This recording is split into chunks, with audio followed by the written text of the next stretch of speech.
How to download Google Pay on Android or iPhone. Hey there, welcome to Insightful Tutorials. In today's video, I will show you the easiest way to download and install the Google Pay app on a mobile device.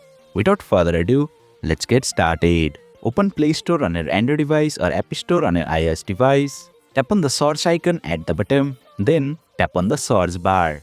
Type in Google Pay and search for it. Select the first search result for Google Pay, tap on the install button. The GPay app will begin downloading and installing on your device. Please note that the installation may take some time depending on your internet speed. So please be patient. Once the installation is complete, you can now use the Google Pay app on a mobile device. Simply tap the open button, give all the necessary permissions, then it will ask you to enter your mobile number. If you already have an account linked to that number, it will log you in automatically. Otherwise, you will be directed to create a new account.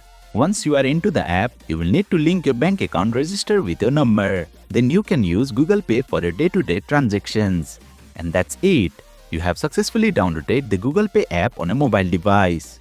If you found this video helpful, please don't forget to hit the like button and subscribe to our channel for more insightful tutorials.